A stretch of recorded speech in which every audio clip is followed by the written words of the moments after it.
దేవుని ఎలా సేవించాలి? భయముతో భక్తి చేయాలి. అందుకే మనకొక క్రమం ఉన్నది. మనం ఆరాధించే పద్ధతి మనకుంది. భయముతో భక్తి, భయభక్తులు అని రాయబడింది. కొన్ని సమయాలలో ఈ భక్తి ఎక్కువ ఉంటుంది కానీ భయం ఉండదు. కొన్ని సమయాల్లో భయం ఉంటుంది కానీ భక్తి ఉండదు. అదేంటన్నా ఎట్లా అంటారు.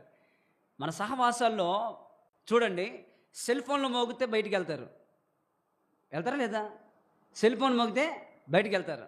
మన దగ్గర కాదులోండోయ్, బయట చెప్తున్నా. సెల్ ఫోన్ మోగితే ఏం చేస్తాం? బయటికి వెళ్తాం. తర్వాత ఆరాధన జరుగుతూ ఉందనుకోండి, ఆరాధన అయిపోయినాక నా పని అయిపోయింది అనుకుంటాం. అర్థమవుతుందా? ఆరాధించేసి నా పని అయిపోయింది కాబట్టి నేను బయటికి వెళ్ళిపోవచ్చు. బయటికి వెళ్ళి కాసేపు ఏదన్నా ఎవరితోనన్నా సరే మాట్లాడచ్చు.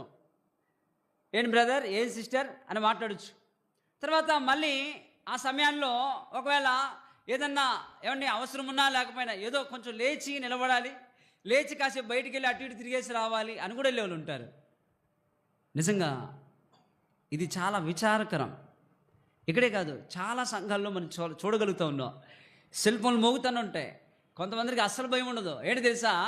సెల్ ఫోన్ మోగుతూ ఉంటుంది, నొక్కి వాక్యం వినబడతా ఉన్నా కానీ సెల్ ఫోన్లో మాట్లాడుతూ ఉంటారు.